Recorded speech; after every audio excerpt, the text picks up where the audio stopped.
Yellow. Yellow, yellow, yellow. I gotta get my stuff up and running. We'll get a candle lit behind me. I always do this. I get my mirror wrong. We'll get a candle lit. We'll start talking about some things. If you guys see the thumbnail, I mean, we got a good one. If you guys see the title, we got a good one. I got some stuff I got written down. Back at it again. Let me go get my inhaler so we're proper. Give me 1 sec.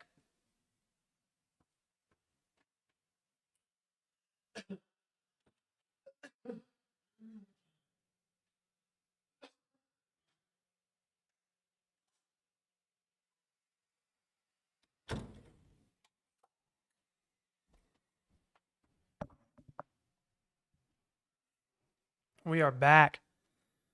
We are back. My kiddo and my wife are at my in-laws, which means I got a nice big quiet house, which means I can stream. So I figured we'll stream. I figured we'll talk about it. Welcome in. Say hello to anybody on your way in. Make sure not to be awkward about some things, right? All right. First things first. At the top of the episode, we're going to preface a few things, right? We already know who I am. But if you're new here, or if you watch this episode later, or if this goes viral for some crazy reason,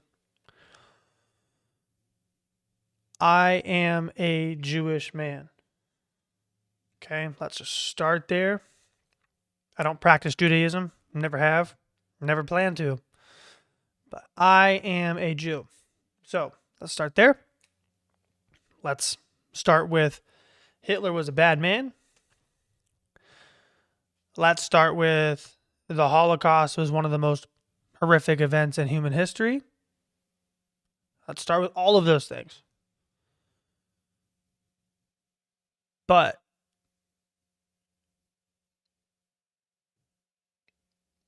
a foreign government stole weapons-grade uranium from American soil. A foreign government attacked an American Navy ship and killed 34 of our sailors. And our own president covered it up.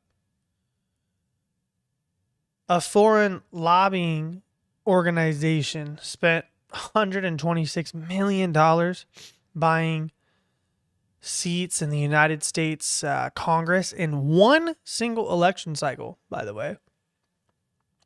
And a sitting U.S. president may have been assassinated in part because he tried to stop that same foreign government from getting nuclear weapons. That foreign government is 100% Israel. And the reason you've never heard most of this is also a story worth telling. Now, of course, being Jewish does not mean being blind. It does not mean being blindly supportive of countries that are not my own. To keep that one short and sweet, don't know how to phrase that better. But being critical of a government's actions does not mean hating the people that government governs.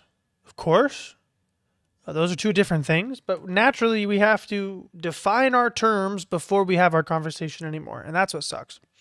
But tonight, we are going to treat those as the two different things that they are. We're going to treat them that way because that's what they are. Simple as that.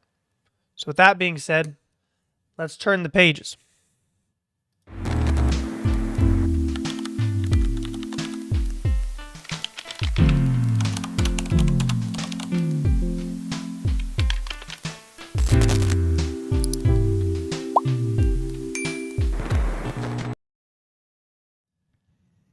I was going to go light this candle behind me, but dude, it died on me. It's one of these like electric, like mini tasers almost. So I guess we won't have a candle unless I pop up one of those breaks or whatever. It ain't that deep. Trying to get some lights. I want to get some lights back there.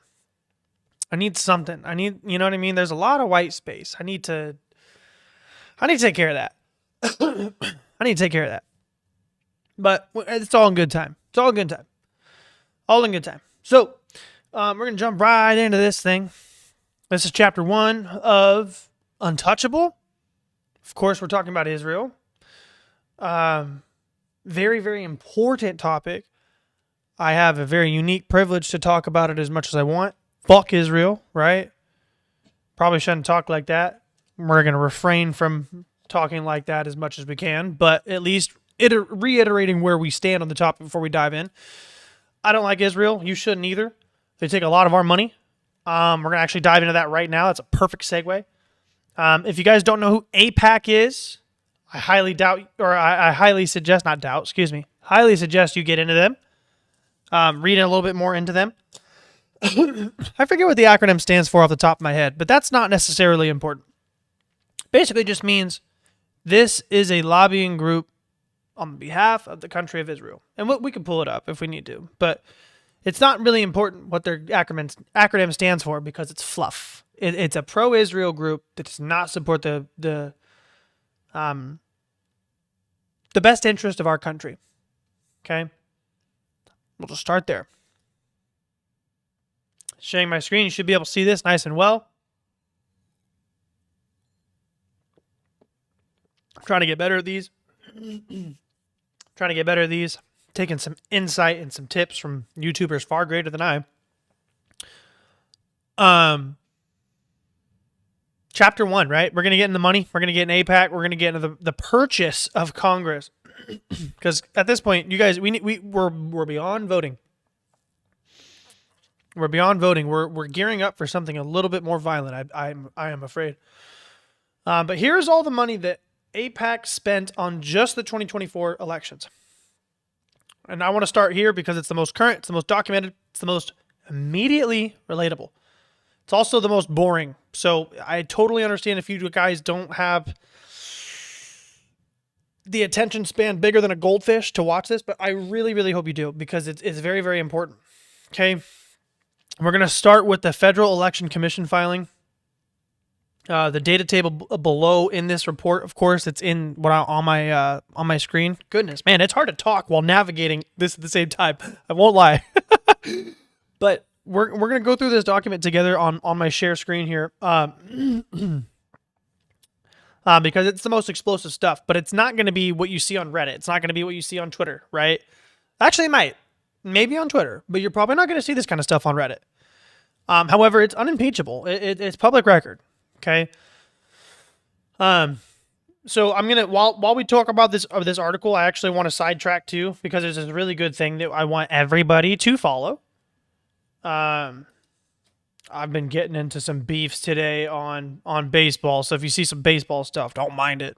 But there's this group I want you to follow. It's called Track AIPAC. I'll give them a live follow right now, so that way you guys can see I'm serious about it. Because, as you guys know, time out, I have a tiny little Twitter. I don't really use it for much more than research. And talking a little bit of trash in regards to the Mariners. But the AIPAC tracker is huge. These guys are open source, open notes. They tell you who, what, when, where, and why in regards to politicians and how many of them are paid for by Israel and by how much. I'll cut to the chase. It's 93% of them. Okay, so good group to follow. If you're going to vote on anybody, you have to look through the prism. Who is funded by Israel, right? These guys right here, I'm going to see if I can just search for the tweet directly, because that'll make this so easy. Oh my gosh, Miggy's bat. I was tweeting at him hardcore yesterday.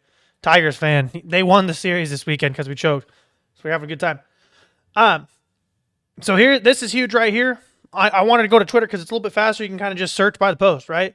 In 2024 alone, AIPAC spent $126.9 million combined through its PAC and Super PAC in the 2023 to 2024 election cycle. I say 2023 because obviously most people, they announced their candidacies before the actual, election. This stuff right here goes back into further, right? We have 52 point, or I guess actually depends on what source you go with. The source I had here with the sludge report on this first page, these guys said that it's about 55.2 million in direct funds.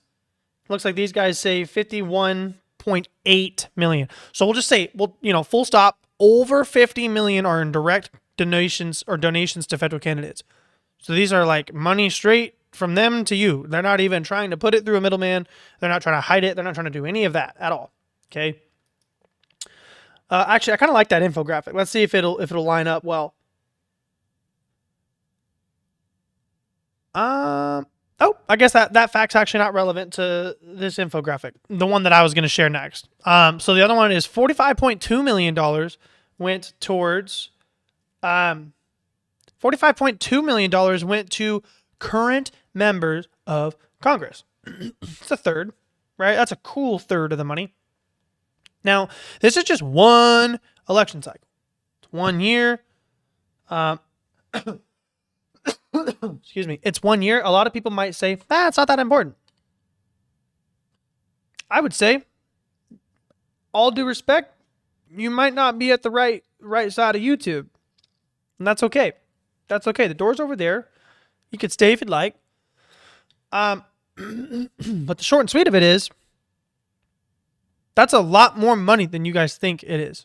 And if you think that that's not a lot of money. If you do, that's good. You're on the same page as me. Good pun. But for context, Kamala, she raised over $1 billion. And if I remember correctly, I don't want to pull it up right now because that's off topic. This is just for contextual. But if I remember correctly, Donald Trump raised a little bit under $1 billion, and Kamala raised way over $1 billion, right? But that's as a president, okay? As you guys obviously know, elections at state and local are way, way, way lower funded because the stakes are way lower, right? So for them to spend this much across Congress nationwide is pretty impeccable. That's a lot. Now, for further reference, I need to stop Jabberjohn. For further reference, that's more than any other PAC in America in that cycle. And PACs are basically just, I think it's Political Action Committee, right? We'll double check on that. What does PAC stand for? Politics. Pretty sure. Yeah, Political Action Committee. It's just a tax-exempt organization, right? I didn't mean to read that word for word, but it's a tax-exempt organization that basically funnels money to candidates based on common interest, right? So Israel's common interest is pretty blatant. It's Israel. They're whatever benefits them, right? There's PACs for the Democrats, the Republicans, independent. It's pretty self-explanatory what those are, but now you have a little bit of understanding for that, for those who didn't already. I'm not going to go further than the free trial here because honestly, I already got enough details from just that. We got some pretty hard-hitting facts from just the free stuff. But if you guys want to get that free version or whatever, do that. I'm personally getting very nauseated with the forced paid journalism. Another website, The Guardian. We all know who The Guardian is, a news company. The Guardian also confirmed that members of Congress most supportive of Israel and Gaza were the ones who received the most AIPAC donations. So, mincing no words, the people that were supportive of genocide got paid for it. And that's why I've deleted one of my episodes in the past. Because my dumbass used to support Israel. And and these people just blindly do because they get paid for it.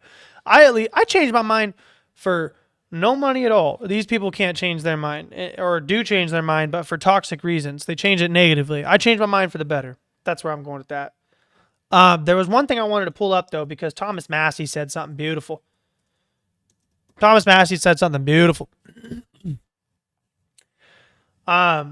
Is this it right here? Yeah, this was actually almost 2 years ago, so I wanted to bring this up because it's killer. It's killer. I want to see if I can find one that's a little less clickbaity because everybody's made a freaking video about it now.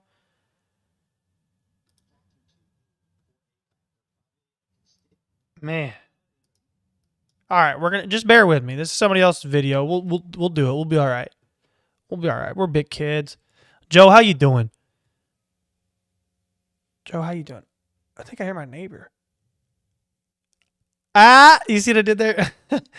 No, jokes aside, though, I think I actually do hear my neighbor. That's odd. Here we go. Buddy, but me has an AIPAC person. What's that mean, an AIPAC person? It's like your babysitter, your AIPAC babysitter, who is always talking to you for AIPAC. They're probably a constituent in your district, but they are firmly embedded in AIPAC, and Every member has something like this? that's how it works on the Republican side. And when they come to D.C., you go have lunch with them, and they've got your cell number, and you have conversations with them. That's absolutely crazy. I've had 4 members of Congress say, I'll talk to my AIPAC person. And it's literally what we call them, my AIPAC guy. I'll talk to my AIPAC guy and see if I can get him to dial those ads back. Why have I never heard this before? Why would they want to tell their constituents that they've basically got a buddy system with somebody who's representing a foreign country? It doesn't benefit the congressman for people to know that, so they're not going to tell you that. I don't really have much to say. Jaded made this video. He's not even blue checkmarked. A little bit of clickbait in there. A little bit of fluff. A little bit of whoa. A little bit of hello. Did we see some of the infographics that came up while they were talking about? Now, again, the video itself, the raw, when Thomas Massey was talking with Tucker Carlson, that's almost 2 years ago. That's before Charlie Kirk died. That's before a lot of people were starting to talk about Israel, myself included. Did you see the infos, the pictures that were coming up? If you didn't, let's just cut through the noise a little bit. He said every Republican congressman had a babysitter. And while he was saying that, there was photos popping up of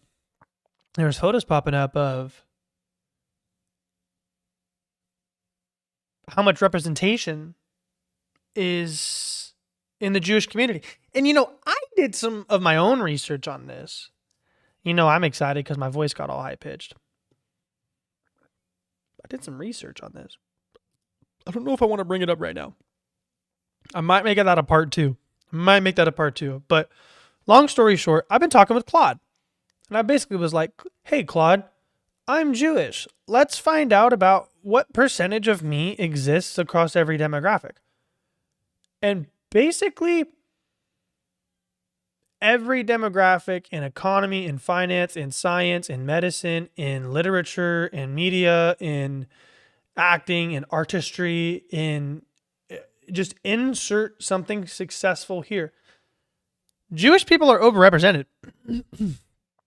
They're way overrepresented. And that does not make sense if we are entertaining the historical narrative that a good chunk of our people were absolutely decimated. Why would we be overrepresented in everything? Anyways, that'll be a part 2. I just wanted to throw that out there because that's not really the focal point tonight. That's about genealogy. Tonight, we're actually talking about a country, right? We're not going to get antiseptic tonight.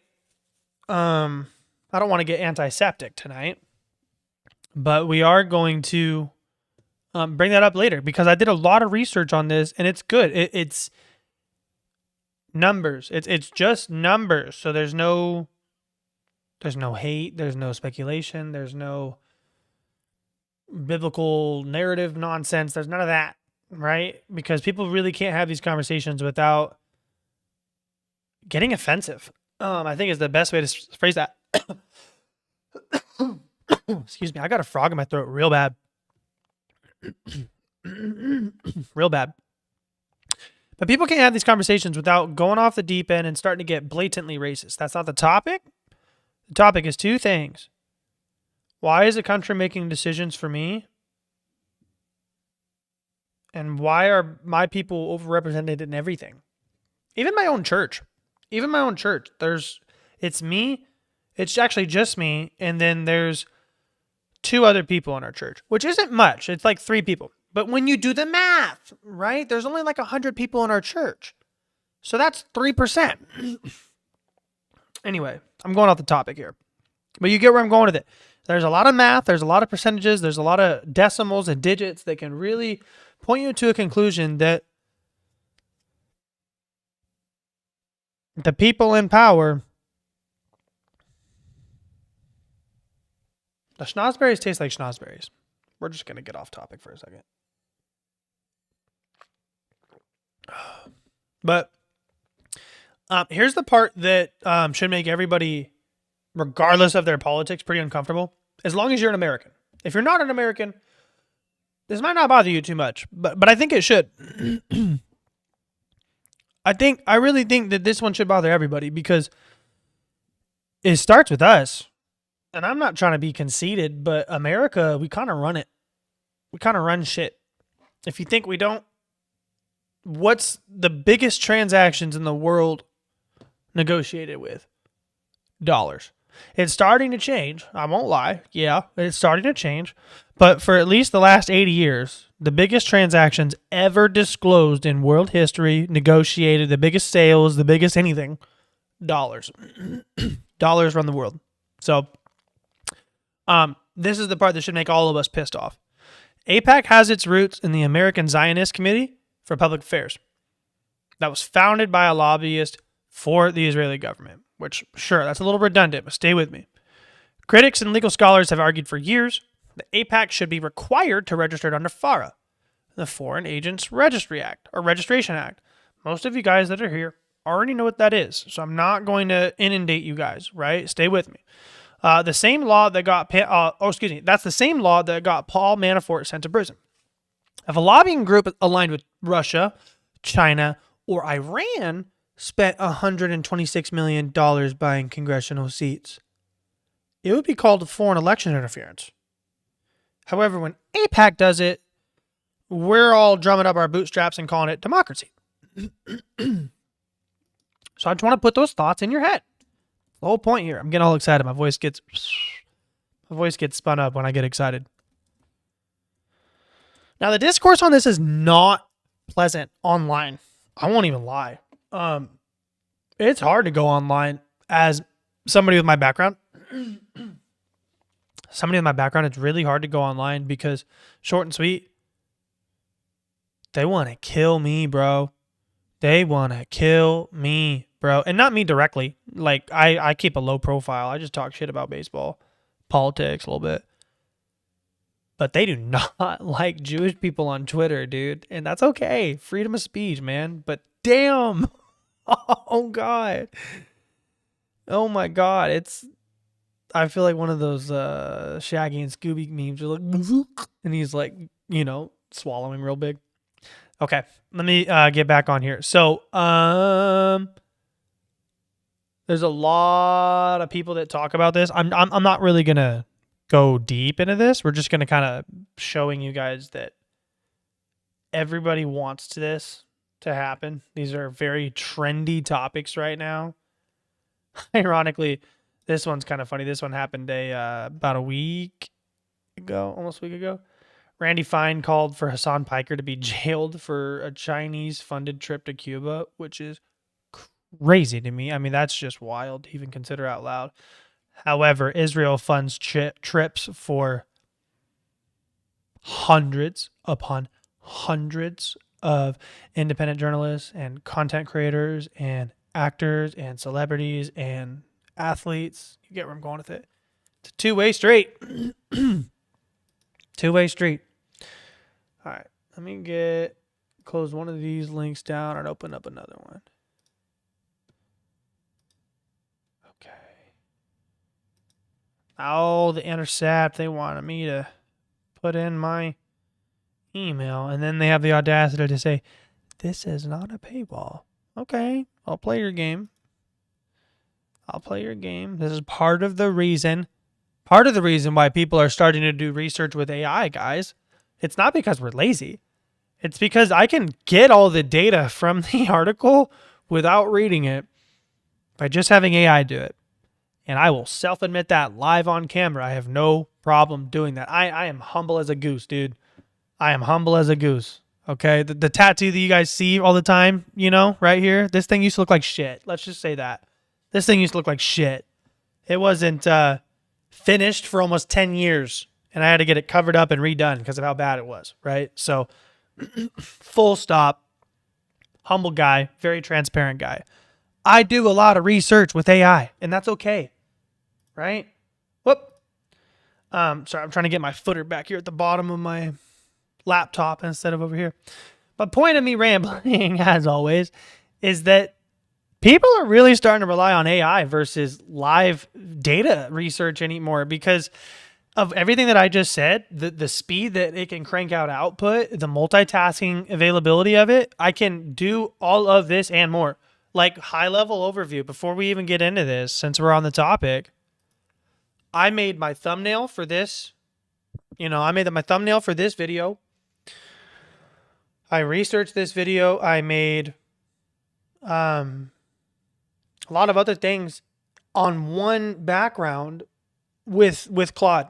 And that's not to plug Claude specifically. You can use ChatGPT. You can use Perplexity. You can use a lot of these things. But for somebody like me that's still working a full-time job for the shittiest insurance company nationwide, which I might make an episode about later, if I do, it will 100% get me fired if it goes viral. Like trade secrets, all sorts of stuff. They're having a literal board meeting this week without telling any of their insureds, meaning people like me, people that pay the bills. They're having a board meeting literally this week without telling anybody because they're passing things that will absolutely piss you off. We'll keep it there because I don't know if I want to get fired yet. And that's okay, right? But State Farm, terrible company. I regret both working for them and having my insurance with them, to say the least. I really need to find a new job. Then I'll go super public with what I found out. But yeah, no, my boss, I'm sure he means well, but the company that we work for is just terrible. It's terrible. I'll give you a tiny bit of insight and then we're going to get back on topic. They're taking the agent's commission structure of what it was, and they're putting everybody on one new contract because before they had people from the 80s, the 90s, the 2000s, the 2010s, the 2020s. Everybody was on individual contracts. They took all of them and put them on one. The average agent is losing 35% of their commission. I read from another State Farm agent, so this is not my words. I read it on an article. An agent said he wouldn't even name his name because he was scared to lose his job, for crying out loud. He said the average agent's going to lose 35% of their commission if they did everything right. So, if you don't think that's going to change things as far as the insurance is concerned, yeah, there's going to be a lot more AI, a lot less employees. It's going to get rough. AI is already plugged in your insurance if you want Scouts Honor. AI already has your insurance data with State Farm. I don't know about other companies, but AI is already working with State Farm. All right. Let me stop rambling. I have a tendency to do that. We're going to talk about the Cori Bush and Jamal Bowman campaigns. Okay. Did I pull up the right article? Oh, yes, I think I did. Okay. So this is about Cori Bush. She's from St. Louis. And then Jamal Bowman. He's a New York congressman. She's vocal of the United States military aid to Israel. AIPAC spent millions specifically targeting her seat. She just lost her primary. Same story with Jamal Bowman. AIPAC ran an 8-figure campaign against him. He lost. Both were replaced by candidates. I don't know if that's even in this article or if that's just elsewhere. Oh, there we go. Both were replaced by candidates who support unconditional military aid to Israel. In 2024 alone, AIPAC pushed $14.1 billion in emergency aid for Israel through Congress, matching Benjamin Netanyahu's demands dollar for dollar, by the way. Dollar for dollar. Oh, I knew that this stat wasn't on this article. I might have jumbled up some of my research a little bit. Which that's the one thing that happens too. So, look at this right here. I like this infographic, and I might even pull this and use it later. AIPAC was involved in 389 Senate races, congressional races, including 26 Senate races, and 363 House races. In 88 races, they face people with no opponent. The craziest part is they fund both parties. So anybody thinking that this is a single-sided issue, you're a silly goose, my man. Get out of the pond. Get out of the pond. If you're acting like a silly goose, I need you to get out of the pond. These guys fund both parties. They do not care about abortion. They do not care about whether weed's legal. They do not care how much you pay in income tax. They do not care how much money your liquor costs. They do not care how much money your gas costs. They do not care if your neighbor got murdered because he's a homosexual. They do not care if your neighbor got murdered because he was black. They actually especially do not care if your neighbor was killed and he was literally anything other than a Jewish person. I am ringing the alarm because I myself am not Jewish enough to these people, because my mother is not a Jewish person. It's my father. Because I was not born of a Jewish womb and of a Jewish woman, I am not Jewish enough to them. So that's what these people are. We're going to state it for what it is. We're not going to mince words. We're not going to sugarcoat things. I am going to do my best to stop cussing. I'm working on that. I got a toddler. She does good, though. She's such a sweetheart. My kiddo's sweet. I just say, don't say that, honey. And she goes, okay, daddy. Beautiful. I'm blessed because Lord knows I got a mouth. But these guys supported 233 Republicans and 152 Democrats. Now, before you guys try saying, well, but wait, that seems like there's more Republicans. Stay with me, guys. Focus. Republicans just have the majority right now. If Democrats had the majority, you would see the exact same thing on the inverse. They're funding whoever the majority is because that's how our politics work in our country, right? We know that. Now, the receipts are everywhere on X. I'm going to try to hop back over there. I like going over to X for some things because I know a lot of you guys actually don't use Twitter, and that's so fine. I literally only use Twitter for these types of things. I like it because it's fun. Nobody else is over here, so it's, pop in. Now, I will fully admit there's a lot of bots. And that's fine. You got to sift through the noise. Sift through the noise. Now, if you guys are in my stream and you guys like African American voices that are uplifting the African American community, guess what AIPAC does? Strikes them down. Okay? And even if you're the exact opposite of that person, that's fine. You still should not be wanting to see this man right here striking down this man and that woman right there. Why is somebody 7,000 miles away making decisions? It's weird.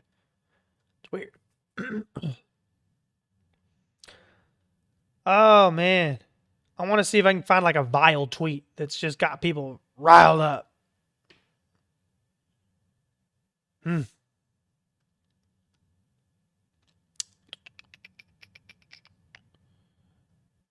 Yeah, see, these are the people that they're starting to take out. Corey Bush, Thomas Massey, which we just lost. Jamal Bowman. What's funny is they don't take out people like Ilhan Omar. They don't take out people like Rashida Tlaib. They don't take about any of those people. Rashida Tlaib and Ilhan Omar, they both don't like Jewish people. I mean, shit. Rashida Tlaib, she's up in Seattle. She definitely didn't say anything nice about me. You should see how Congress had to respond to her. They had to literally censure her. They had to literally pass legislating saying, yo, we do not claim anything she just said. I'm not kidding you. You can go Google this. You hop off the stream for a moment, go Google it. It's wow. I think it's like House Resolution 296 or something like that. It obviously there's like a million of them. They're numbered and they're numbered for each individual Congress. So don't quote me on that. But literally just type in House Resolution Rashida Tlaib. Why do people hate her? You know? No, I'm so sorry. That's the wrong gal. Not Rashida Tlaib. Pramila Jayapal. Pramila Jayapal. Everything I just said, it's for Pramila Jayapal. I'm pretty sure. I get these people mixed up, and I'm so sorry. I don't intend to, but they all hate me, so I'm not exactly trying to remember them, right? Right. Come on. And of course, they want my location when I pull this up. Of course. Okay, I Googled it to keep myself correct. It was Pramila Jayapal. Pramila Jayapal. Or Jayapal. They hate us. But that's fine. Where I was going with that is I think it's very interesting that these people actually also hate Israel, but they're allowed to still serve. They also take money. So very, very interesting. Go back to my earlier episode about controlled opposition, right? I'm starting to stage these episodes on purpose. So hopefully the people that are paying attention will find the common themes, right? To refresh, though, this is not liberal. This is not conservative. This is just an American sovereignty thing, okay? The question is not whether you support Israel. Stop doing that crap. The question is whether you're comfortable with a foreign-aligned lobbying organization having veto power over who sits in your Congress. That's the only point. Okay. Next up on the list, we have Chapter 2. That's crazy. I was talking for 35 minutes about Chapter 1. Now we're going to talk about the USS Liberty. Many of you guys already know about the USS Liberty. And that's fine. This is going to be really more for the people who don't, right? Because everything is going to be a new topic for somebody. This is going to be survivor testimony. If I can get it to load. Survivor testimony. From that day. This is 1967, right? So many of us that are actually watching this, we either were not alive when it happened or we weren't of age where we could remember anything. I mean, you know, this was 10 years before my mom was born. And I'll admit that. That's fine. That's fine. Okay. We're going to pull this up. This is an article on Zetio.com. 58 years later, they were talking to these folks. Direct quote, "We were instructed that we could not talk about the attack, and if we did, we would be in major trouble. That was the beginning of the cover-up in our eyes. The big part of the cover-up was already underway in Washington." Another quote, "We knew something was going on there. We didn't have the full details. Doesn't matter what I was intercepting. I never knew what I was intercepting. We could see smoke and all that stuff on the Egyptian coast. Knowing that that's your number one ally, we felt safe. And then we knew, we felt safe then, and they knew we were there. You could wave at them, talking about how close they were. You could wave at them, and they waved back to you. And then this is talking about literally the week before the attack. Okay? June 8th is the actual day that it went down. Jet flew over at very low altitude. I'm just going to read the story. It was firing to kill all the people it could kill, one of the survivors said. Then out of the sun, another plane emerged. Quote, "A missile went through my buddy that was standing 15 feet from me. Killed him instantly." The crew was able to get one message out of this USS Saratoga for help during the attack, which Schaefer said at the time they believed to be the work of the, quote, Arabs. But the attack continued. As Schaefer and his comrades ran inside, the attacks began blowing holes through the metal so the shrapnel would kill everybody inside. This was their intention. This was their intention. They wanted to kill us. And now the high-level overview for all of you guys to even wonder, why the hell were we there? This was a 6-day war. That's actually what it's called. If you pull up your history books, it's called the 6-Day War. That's a battle. That's not a war. That's a battle. And for 2 of those days, it was blue on blue. Our greatest ally was actually killing us. An American Navy intelligence ship called the USS Liberty was sailing in those waters in the Mediterranean, right? We were just monitoring the conflict. We weren't even actually involved directly. That's why that other gentleman in the excerpt that I was reading, I think my mic or my camera went weird. That's why that gentleman that's in the excerpt that I was reading, he stated that when you saw the smoke on the horizon, he still felt safe because he knew that those were his allies causing the destruction, and they could see him coming back. So they thought everything is cool. Everything is so cool.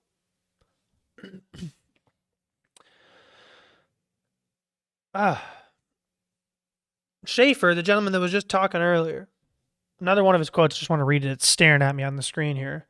He says, 25 were in the room that I was in. They were killed instantly or drowned. We don't know for sure. We only identified one of those killed by a single body part. Just want to start there or stop there. I'm going to try to pull up some photos of it too. I don't want to get into too much testimony, but to explain it again, for those who are like wondering what the hell happened. One of our ships that were monitoring the war, not hundreds, we'll say dozens of miles behind the attacks, was simply sitting there. And 2 planes came up and started decimating them, doing multiple strafe runs. They came back, and they came back, and they came back. Another one of the testimonies, one of the witness survivors, or whatever you want to call it, survivors, literally said he witnessed what he thought was them going back to land, getting more ammunition, and coming back to continue bombarding them. Okay? So that is what occurred. I'm going to try to get some photos of it. I didn't say these beforehand. I try to keep a limited amount of data on the laptop because, of course, when I'm streaming and all that, I'm going to be having gigabytes upon gigabytes upon gigabytes coming through. So, of course, right? Here's the torpedo. You guys want to see the torpedo? If I can get it to populate right here. Look at that. Chunky, chunky. Look at this. Look at all this shrapnel. Look at this. They shot it all to bits, dude. I mean, you see how high it goes? It goes up the column, right? Goes up the column. It goes down here. Goes down here. They just strafing run. Strafing run. Think of any video game you've played where you can call in an airstrike on somebody where it's machine guns. Right? It's a scary world out there. Kenzie said, is that Tony Statochi? Yes, it is. He's Eastern European. I'm Western European. Similar but different. Tony's so funny on TikTok, by the way. Super funny. Oh, I can't get this thing out of my throat. I always have this problem right before I go live. If I'm not going live, I can always work it through. But for some reason, I'm just good at I want to pull up Phil Turney, survivor testimony. This guy's a sweetheart. He spoke with Candace Owens. So many of you guys that are on here, you guys have already listened to him talk. But his testimony is documented online. I was actually going to pull it up, but now that I said that about Candace Owens, I'll probably skip that real quick. We'll skip that because you guys probably already know who he is. We'll just, we'll keep it high level because you guys already know who he is. But if you don't, his name is Phil Turney. Just look up his testimony. Candace Owens got a great video talking to him. He's given other witness interviews before too. He's a very nice guy. But here's the part that sadly even gets worse. And I know you're wondering, how does this get worse? How does this get worse? Our own friend tried to kill us. What gets worse than that? Well, when your own government tries to cover it up. Of course. That's of course when it gets worse, right? So this is a claim by an insider. Now, this is a 20-year-old article. And sometimes you got to pull these up. Right? Sometimes you got to pull these up. And the reason why you got to pull these 20-year-old articles up sometimes, because, dude, two things. One, it's not scrubbed as much as the current stuff. And two, it's not read as much as the current stuff. People just don't talk about this as much. Right? They don't. That's fine. That's so fine. I need to make sure I'm not too close to this side, because if I clip any of this for short form content, my dumbass ain't going to be on the screen. I need to stay over here. And I need to fix my window. And I need to get an ADHD prescription. Can you tell? Okay. So this is a claim by an insider, LBJ. Covered up truth about Israel's attack in 1967. Now, guys, what do we think about Lyndon Baines Johnson? Lyndon Ball Johnson. Bale Johnson. If you want to know what I think of this guy, I think he's a piece of crap. I think he killed Kennedy. And I think he was paid a lot of money by Israel. He killed Kennedy, covered up Israel. Israel might have killed Kennedy. We'll get there. But that man is a bad, bad man. An insider claims that he covered it up. Now listen to this. The chief counsel to the Navy's Court of Inquiry into Israel's attack on the U.S. Navy intelligence ship USS Liberty in 1967 repeats in today's edition of the San Diego Union a charge he first made in 2004 against Lyndon Johnson, that Lyndon Johnson ordered a cover-up of the truth. Liberty was attacked, blah, blah, blah. 34 died, 171 were injured. That is 200 plus casualties. Israel claimed it was an accident. Okay, we get this. Now, Ward Boston Jr. says, quote, I know from personal conversations with the late Admiral Isaac C.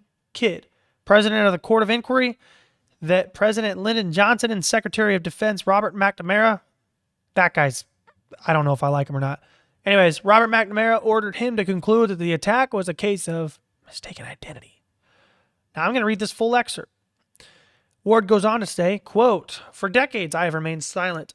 I am a military man, and when orders come in from the Secretary of Defense and the President of the United States, I follow them. However, attempts to rewrite history and concern for my country compel me to share the truth. Admiral Kidd and I were given only 1 week to gather evidence for the Navy's official investigation, though we both estimated that a proper court of inquiry would take at least 6 months. We boarded the crippled ship at sea and interviewed survivors. The evidence was clear. We both believed with certainty that this attack was a deliberate effort to sink an American ship and murder its entire crew. I am certain that the Israeli pirates, or not pirates, might as well be though, huh? I am certain that the Israeli pilots and commanders who ordered the attack knew the ship was American. I saw the bullet-riddled American flag that had been raised by the crew after their first flag had been shot down completely. I heard testimony that made it clear that the Israelis intended that there be no survivors.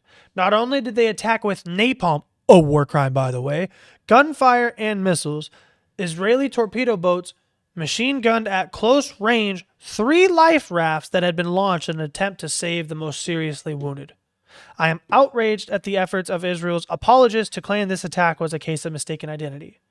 Admiral Kidd told me that after receiving the president's cover-up orders, he was instructed to sit down with 2 civilians from either the White House or the DOD and rewrite portions of the court's findings. He said, Ward, they're not interested in the facts. It's a political matter, and we cannot talk about it. We were to, quote, put a lid on it and caution everyone involved never to speak of it again. I know that the Court of Inquiry transcript that has been released to the public is not the same one that I certified and sent to Washington. I know this because it was necessary due to the exigencies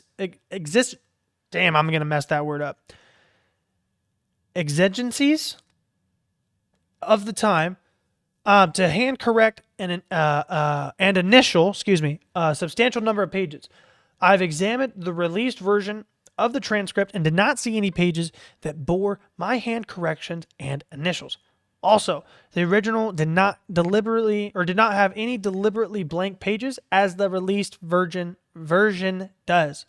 In addition, the testimony of Lieutenant Lloyd Painter concerning the deliberate machine gunning of the life rafts by the Israeli torpedo boat crews, which I distinctly recall being given at the court of inquiry, including in the original transcript, is now missing. I lost my little speed there at the tail end. I apologize. But you guys get it. That's a lot. That is very, very incriminating what he is claiming. And I'm not even going to say claiming. We're not even going to say alleging. I am going to say alleging because I don't want to get a lawsuit. He's alleging that our greatest ally did some nasty crap to us. And the saddest part is, guys, is these gentlemen are starting to pass away now. So their stories are dying with them. We need to make sure we do our best to not let this story die. Okay, the chief legal counsel to the Navy's investigation signed a sworn affidavit saying the President of the United States ordered a cover-up of an Israeli attack on American sailors. He signed his name to that under oath. This is also right after 9/11, by the way. So you almost wonder what compelled him to come forward. Survivor Phil Turney also said it best. This is the gentleman I brought up earlier. Quote, the most important thing about this whole cover-up is the cover-up. It's worse than what they did to us, and it has been going on for 55 years. America was betrayed. Treason on the high seas by our own president. Like I said earlier, Candace Owens did a full interview with this gentleman. They got 4 million views already. I'm sure some of you guys were already them. You guys should link it, or you guys should view it for yourselves. I believe I have it linked in tonight's episode. If not, I'll post it later. And we're going to get into chapter 3. This is the one that most people do not know about. And that's fine. I want to just kind of wheedle through the fake fans before we get an hour in and start talking about the fun stuff. Chapter 3. They stole our nuclear material. What? What? How many of you guys watch Futurama? Oh, well, good news, everyone. Okay. We're going to be slow and simple here. I don't want to actually lose steam on this because this is probably the most important part of the whole episode, and I'm just making jokes. I'm going to take you guys back to 1965. This is all declassified. It took a long time to get here. JFK died before any of this became public. And it may be why. This is called the NUMEC affair, and it could be its own episode on its own, but we're going to give it a bullet point version. This is in Apollo, Pennsylvania, a nuclear fuel processing plant called NUMEC, the Nuclear Materials and Equipment Corporation. Over 200 pounds of weapons grade, highly enriched uranium goes missing. To this day, it's never been found. We're going to pull up this this article briefly. You guys can, read the full article deeper if you guys would like to. But I'm not the first one to ask this. Obviously, I'm not, because that would be both narcissistic to even make such a claim, and we wouldn't have an episode if I was, right? Because where would I get the evidence? But a long time, people have been accusing these things against Israel. Going back into the screen share or the non-screen share, JFK was on record basically stating that Israel is not allowed to have a nuclear weapons program. They don't need it. They shouldn't have it. No, thank you. And then he died. So that's fun. The CIA's own internal documents that were released in 2015 after a lawsuit, of course, it's only after the lawsuit, record their own operatives concluding that the uranium was diverted to Israel. Fun. CIA Tel Aviv station chief John Hayden concluded that NUMEC was, quote, an Israeli operation from the beginning. Okay, cool. The FBI documented that NUMEC founder Zalman Shapiro, okay, Zalman Shapiro had multiple meetings with Avraham Harmony, who directed nuclear weapons development in Israel. Shapiro also invited Rafi Eitan, which is literally my name in Hebrew, a top Mossad operative who later ran spy Jonathan Pollard. That's an episode of its own. To visit NUMEC facilities in 1968. CIA staffers Carl Duckett and John Hayden recorded their own conclusion, but basically stated NUMEC uranium was diverted to Israel. So multiple people in the CIA, and it looks like a small group in the FBI concluded separately, individually, we'll say like they do in science, in a vacuum. They concluded individually that it was diverted. The word that they use specifically is diverted to Israel. That does not imply theft necessarily, but it implies some intent. What does that mean? To divert, like what is a diversion? It's almost like a distraction. To divert materials means it was rerouted. So that implies an inside job of some sort. And literally everybody I just named is Jewish just in last name alone, minus John Hayden, but it literally says that he was stationed in Tel Aviv, so you do the math, right? I mean, I'm not going to live in Tel Aviv if I'm not Jewish. I sure wouldn't. You'd get spit on. Not my words, theirs. Seriously. Now, their findings were included in a criminal investigation initiated by Attorney General Edward Levy in 1976. And full stop again. Levy is a Jewish last name too. So they literally let you find out about this. Later on, 10 years later, when the heat dies down, it's not as thick anymore.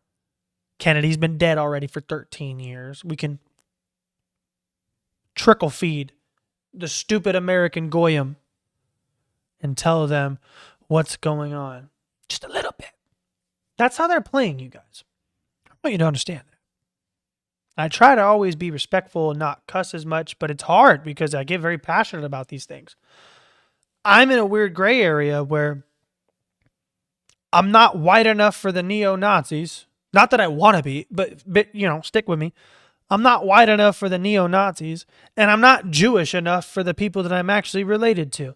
So it's a very weird duopoly where I feel compelled to bring light to the absolute darkness that my ethnic origin brings to the world, So yeah, that's that. Now, President Carter's own national security advisor, who I cannot pronounce his name, I'm not going to try, but Brzezinski, I think is it. I can't say his first name, but his last name is Brzezinski. He expressed dismay at the uranium loss and the congressional interest in investigating it, which I find was a little bit interesting. It wouldn't be interesting if you only cared about one side or the other, but to be upset that the uranium was lost and that we're going to try to find out why, very odd. Very odd. But his own President Carter's own NSA advisor wrote, hold on, can I get the quotes from the article? I might just have to read it.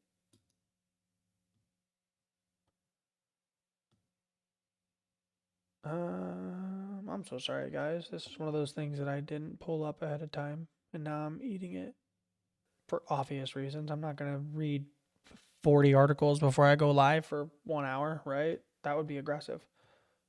Oh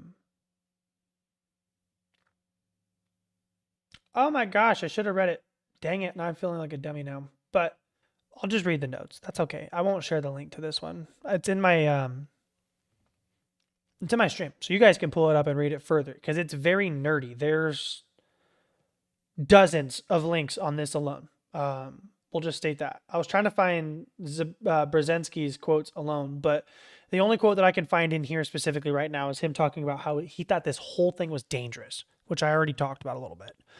But his concern deeper was that Carter was trying to broker a peace deal between Israel and Egypt, and he had some revelations about that nuclear theft would derail it. So basically saying the argument that if we came forward with accusations that it would derail peace talks, which doesn't make sense, but that was his take. The cover-up wasn't just about theft, but to them, they had a mask slip and they admitted that it was actually about protecting a peace process that required pretending that something didn't happen that could involve nuclear weapons. So the National Security Advisor to the President of the United States was worried that Congress finding out about a nuclear theft would be dangerous. Not dangerous to our national security. Again, kind of reiterating that there. Dangerous to the peace deal. Protecting Israel's secret nuclear program was more important than accountability for stealing nuclear material from us. Here is the kicker, though. CIA Director George H.W. Bush briefed President-elect Carter about the NUMEC problem in December 1976, before Carter even took office. The same CIA that was briefing incoming presidents about this also shut down the FBI investigation in 1969. The AEC, which is the Atomic Energy Commission, they instructed investigators not to take any written statements and to stop questioning if they found evidence of illegal activity. So they literally sent investigators to look into potential nuclear theft and then told them, if you find evidence of a crime, stop looking. Guys, that's not an investigation. We all know what that is. That's a performance. We're seeing it right now, right? The Bulletin of the Atomic Scientists, one of the most credentialed nuclear policy publications in the world, published a paper in 2014 that concluded, quote, the evidence available from our 2010 article persuaded us that Israel did steal uranium from the Apollo, Pennsylvania plant of the of the Nuclear Materials and Equipment Corporation. Written by two former NRC officials who were working on the case. They urged that the United States government to declassify the remaining documents from both the CIA and FBI. So the uranium was never found. Investigation was buried.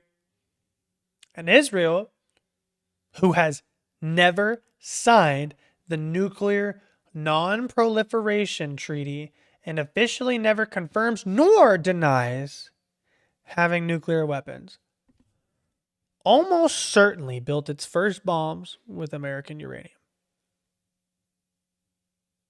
Guys, even Russia is in the Nuclear Non-Proliferation Treaty. Even Russia will say, yeah, we got nukes. Even North Korea will say, yeah, not only do we have nukes and we're trying to make nukes, we're trying to make nukes to kill you with them. Like, bro, even North Korea, I can respect more than Israel because they'll look you dead in your eyes and say, yeah, I don't like you. I don't like you at all. And you better hope I don't get the power. You know, I can respect that just to the fullest. I really can. Even if I hate you, I can respect that. Now, I think this might be our last chapter. This is about JFK and Israel. This is not going to be the ad nauseum Lee Harvey Oswald did this and did that. No, we're not doing that. We're not doing that. We're just going to just skip through all of that right now. Everything I've shown you so far is documented, right? Declassified, on the record. And that's what I'm separating from right now. I want to go somewhere now that's more speculative, but still grounded in enough documented evidence that I still think it deserves to be said out loud. Did Israel have John F. Kennedy killed? I don't know. But here's what I do know. He was my favorite president. I know that. We are gonna pull up.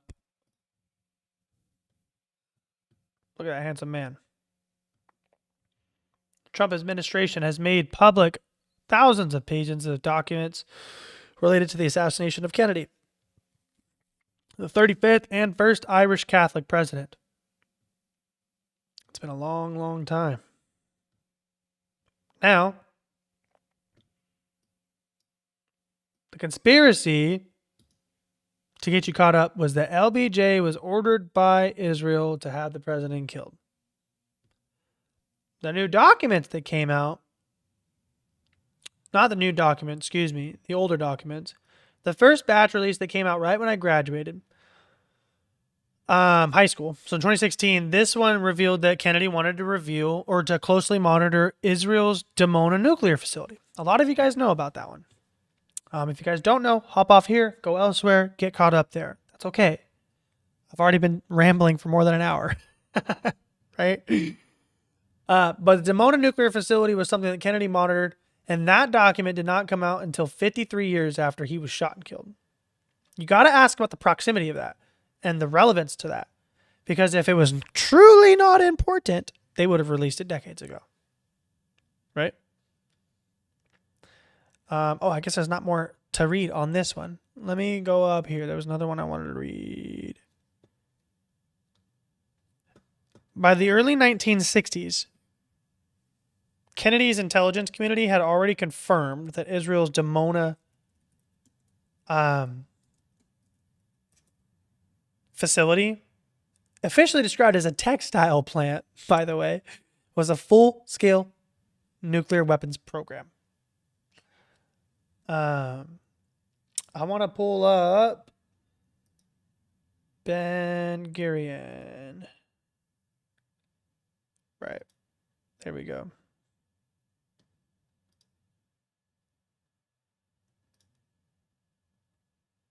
Could I get the photo? Because I don't know. I don't remember what this guy's name is. Oh my gosh. I'm trying to remember what his name is.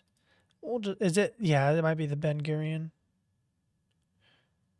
There it is. Okay. So this was the Israeli premier, David Ben Gurion. We met with him multiple times through Kennedy. And you'll see it, right? I mean, we met with him in the Oval Office. And then I think we even went over there. Or Kennedy even went over there. But long story short, this little short man lied like all get out to us. Any chance he got. Give me 1 second here. We got to take care of this. There we go. This guy lied through his teeth any chance he got.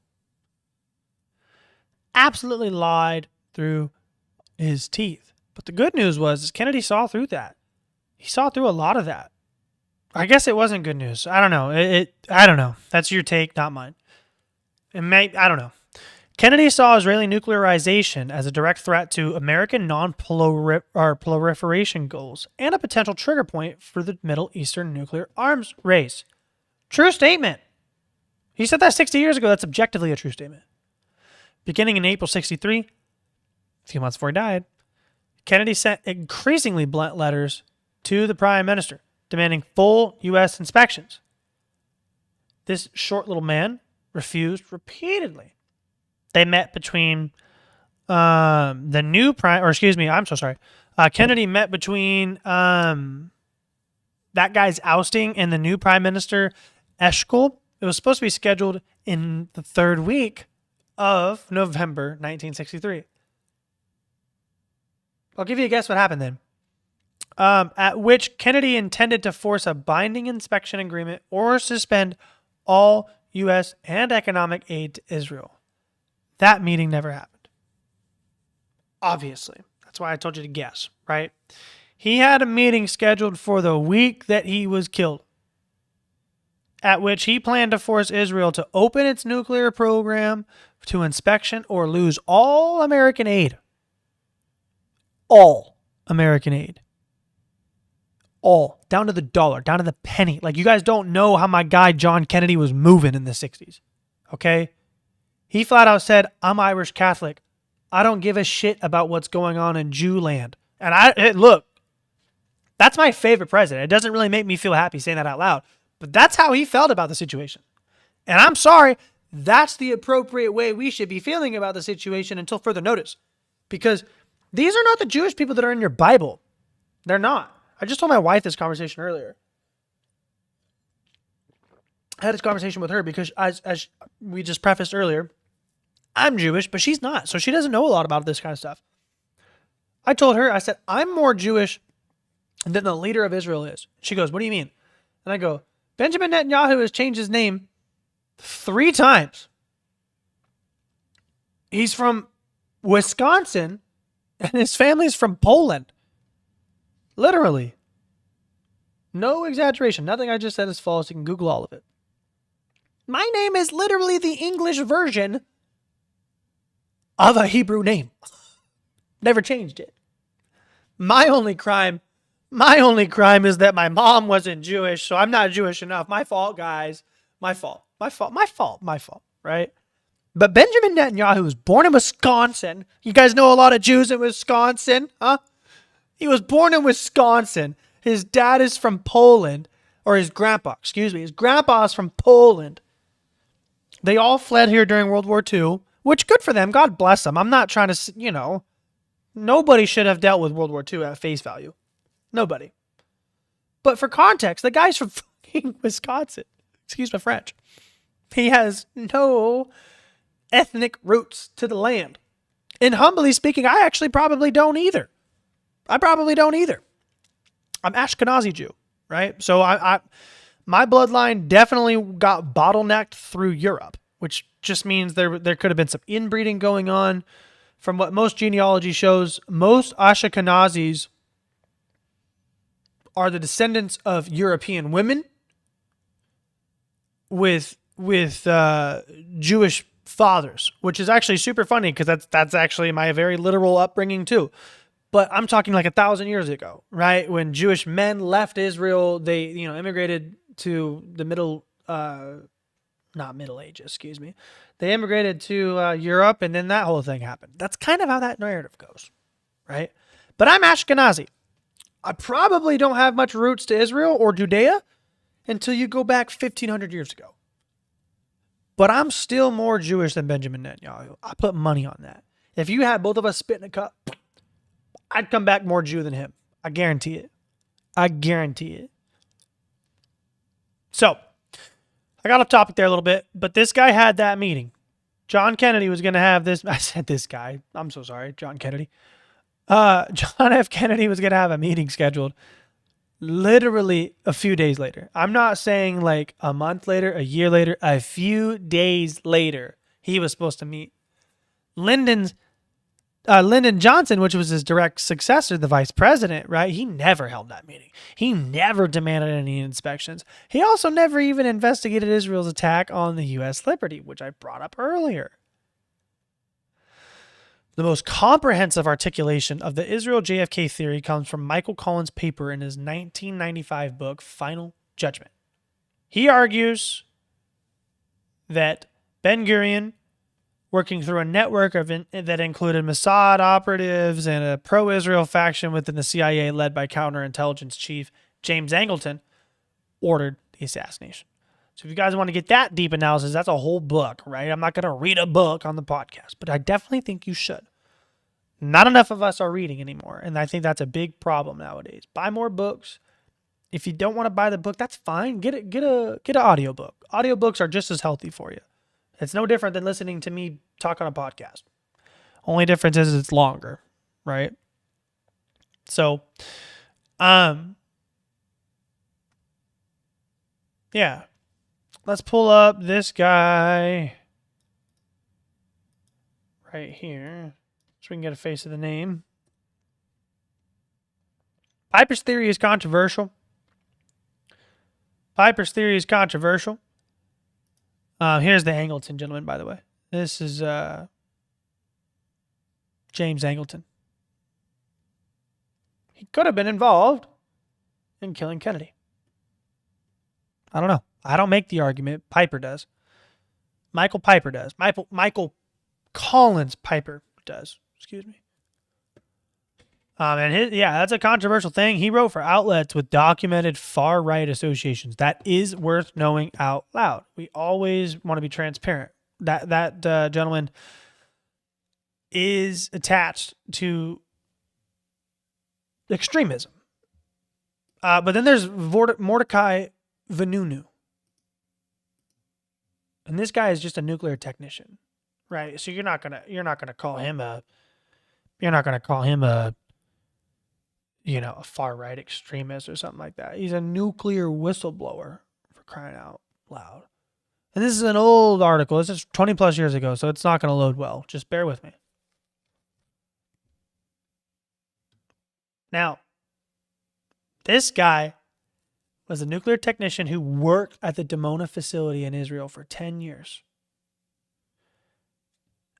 In 1986, he traveled to London, and he gave photographic evidence to the Sunday Times proving that Israel was secretly developing nuclear weapons.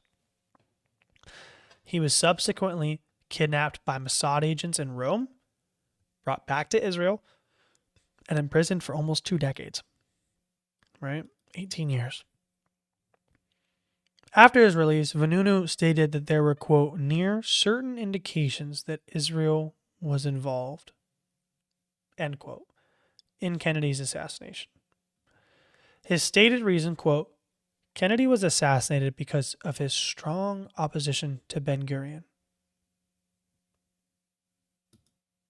I'm going to pull up his photo because, again, he went to prison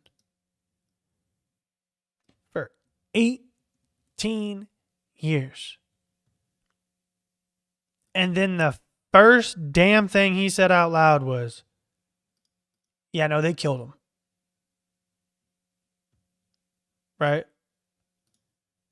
This guy's a legend. He did hard time and immediately comes out and keeps it 10 toes down and says, yeah, everything I just said earlier 20 years ago, I stand by that. And here's more. So Mordecai Vanunu, great guy, smart guy, moral guy. There are not enough of these men in the world anymore. Just my opinion. He had nothing to gain by stating this, right? I already told you that. He just did 18 years, and then he stated some hard-ass shit on top of that. Excuse my French. He was already the most surveilled man in Israel at that time. He had already served 18 years for blowing the whistle. He had no incentive to add to his enemies. And then the newly released JFK documents that were released under Trump actually even confirmed, this is last year's documents, 2025, confirmed that Kennedy wanted to closely monitor that's the 2016 documents, right when Trump got in. So sorry. Closely wanted to monitor Dimona and pressured Ben-Gurion to prevent Israel from gaining nuclear weapons. My apologies on that again, by the way, guys. Trump, this is one of the only good things I have for him. He's got like 3 documents releases for Kennedy alone. And the last one, everybody's saying, oh, it's a distraction from the Epstein files. Yeah, I don't disagree. But anything that tells us more about Kennedy's death, I think is a good thing. Let's stay on task. I'm not telling you that Israel did kill Kennedy, but I am going to say that there was a real motive, the timing was extraordinary, and that the man who worked inside their nuclear facility that they denied having said near certain indications exist. I do think that deserves more than the silence it's received, especially now, because most of these people are almost dead anyways. What's the threat to their personal prestige? Right? Now, let me be precise about tonight, what tonight was and what it wasn't. It was not anti-Semitic, right? It's not antiseptic. It's not antiseptic. This was a documented examination of a government's actions. Jewish people, my people, and the Israeli government are not the same thing. Criticizing one is not self-hatred. It's not self-loathing. It's not racist. It's none of that. None of those things are true. Every major claim tonight has a declassified document, an FEC filing, a sworn affidavit, or a credentialed publication that's talking about it. Okay? The NUMEC theft, that's CIA's own conclusion. The Bulletin of Atomic Scientists confirmed it. The USS Liberty.